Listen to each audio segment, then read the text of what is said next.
In this video, I'm going to show you how to work with strokes and how to edit them. So if we look closely at this one, these first two, you can see that one has a rounded edge and the other one is flat. Easy way to do that is if you pencil out a line, and I'm already on stroke down here, which is the outline box. Hold it down shift to keep it straight. Now generally what will happen is that if you're just beginning a stroke, the end will be squared. But because I've already done this document, it's coming out rounded. So in order to get that same sort of cap, I want you to come to your stroke. If you cannot find this, it's under Window, Stroke. And also please note that I'm in Essentials Classic. And that for me is sort of what I grew up on, so it gives me more options up here and over here. So the line is highlighted. I come over here and I can change my weight, which is how thick the stroke's going to be. And also here is the cap. So if I wanted it just square like that, or if I wanted it rounded, or if I wanted a projecting cap. So that gives me a little bit more space between where my actual mark was and where the cap will end. And that is as simple as that on how to get different weights and then also different endings. So when you think about the difference between a cut off edge, a block edge versus a cap edge, and the meaning that it entails, those are the type of things that can help progress your line work. So the next line we're going to do is the dash line over here. So I'm just going to use the same line. And we're just going to come down here to dash line. And so usually it will always pop up as 12 for the dash. Now what you could do here, it's more or less for me, I experiment to see. You might want sort of like a long short type of thing. So you might want to work with that. But if you were to do 12, 12, 12 for both the dash and the gap, you can see that it will stay primarily the same. Where let's say for the gap, I want to do, we'll do 48. And so it can look different just from right there, that one small change, or you can keep going and see that difference there as well. So again, by having it organized like that, but maybe we'll do 100 there, and you can start to see how that works as well. And then let's try the dash at 200. So that takes a little bit of experimenting to work with that, but you can get a large variety of that within your dash line work. Also, just so you're aware of that, let's say we don't want the dash line, we just want that, but we do want sort of like an arrowhead or some type of finish. You have these options down here that you can work with. You have a front and a back, and you do not have to use both of them. That's really up to you. Also, what's available to you is profile. So you can come over here and you can work with how you want your line to work. So you can go to thick to thin, you can go to a point, you can go reverse, everything like that. I find that's extremely helpful when I want a type of illustration understanding within my work. It gives it much more of a hand variety type of feel. This is always available up here as well. When you set your stroke, you have that, and then you also have how to bring in brushes, which we'll get into in just a minute. Now, if for some reason you can't find this, what this usually looks like when you bring up stroke is this. So with anything in any of the Adobe programs, if you have 3 of those lines that are stacked, I call them my stack of pancakes, if you show more options, you'll be able to find that. So just in case in the beginning you weren't able to, all you have to do is click there and show your options. All right. So another cool thing that you can do, and you don't have to work hard for it, is to create things like this. So you can have an interesting squiggly line or a mountain range or anything like that. And you want to come up to Effects,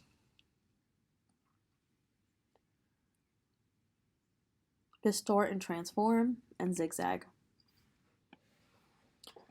Now with this, I would always suggest Preview, and then you can work with the size, and you can also work with the ridges. So you can get a lot of variety here. And you could also go smooth and get the same variety, but in more of a shoelace corkscrew understanding. So this is a great way to save you a lot of time to work with that. And I'm just going to cancel it on that. But again, that is Effect, Distort and Transform, and Zigzag. Now let's say I wanted some type of texture, something like this. What you could do there is you come to your brushes, and I already have some loaded, and some of these are default, like this one's usually pretty much default. But what you can do to find more of them is that you can go to your little stack of pancakes again, more options, open brush library, and you can look at all of these and see how they work. Now some of them aren't going to work too well for this, but because some of them are borders and things like that. Artistic will work pretty well, so let's go to Artistic Ink. And you can just hover over until it turns blue to add some up. Make sure something's highlighted, and then go ahead and see what it looks like. And you can also fatten them up if you want to. Now that's where it gets tricky, right? So I want to show you a trick here. Strokes are a little funny because what happens is it's just like type. It's an edible process. And so if I wanted this bigger, but you know, every time I did that, it got into this, and I don't think that's quite attractive, but I really like what's happening here. What I can do is sort of freeze it and make it into an object. And so we do that simply by just going to Object, Expand Appearance. So now if I hold this and hold down Shift and want it bigger, it'll be exactly how I want it to look, but at a bigger size, where before it was still editable, and the editing process was taking that and manipulating it in a way that I did not want. So that is the trick to strokes. And this will be the same thing, that if you have a circle and it's the perfect width that you love, it's the weight that you want, and then you make it bigger and it shrinks down, right? That's what also happens with strokes. It's a pesky little thing that has never been fixed and probably will never be fixed. So you have to, once you're solid and you love your circle width, go ahead and go to Object, Expand Appearance, or Expand. I always try to save if I really love something, but I know I might have to edit it later on, but I still want to go through the experimental process and try it out. I always put the original over here in the gray area, untouched, even locked on a separate layer, and save that for another day when I have to go back perhaps. And then I go ahead and move forward with my expanded appearance. Okay? But again, you can come over here and you can test drive any of these guys out, just making sure that your stroke is highlighted. Another one here is just showing you how the corners are working. So over here you can see the rounded edges. So what's happening here is if I go back to my stroke, all that's happening is the corners. So if I come here, you can see that my corners went square again. Or if I come over here, you can see that they're cut off. This is just a really good option to sort of make everything jive together. And some lines might want you to have a certain corner to help unite. So again, if I come here, you see it's rounded, but it's just square. These are tiny details, but they do make a big difference, especially depending on your design and if it's going from really small or really big. You want to be aware of those things. So one other thing I'd like to show you is that I'm going to take this. I'm going to make sure my line is highlighted. I'm going to come over to this guy, the width tool, but I don't really want him. What I want these tools. So if I come here to the twirl tool and I click and drag, if I click and just hold down, it will twirl it. So all that fuss that I did not have to do to make that circle perfect. And you can, of course, come over here and try other things. All I'm doing is holding down and sliding over. So that is the pucker tool. Here's the bloat tool. So some of them will work great for what you want. Others might, take a little bit or not really work for anything that you desire. But it's really good to just go ahead and play around and experiment just for a little bit and see, how those work for you to save you time in the end of getting what you really want. Again, if you don't like anything, you just do Command Z a few times, and there you're back. You're back to square one. So that is a look of Inside Strokes for you. Again, I was on Essentials Classic. I came up over here to Strokes.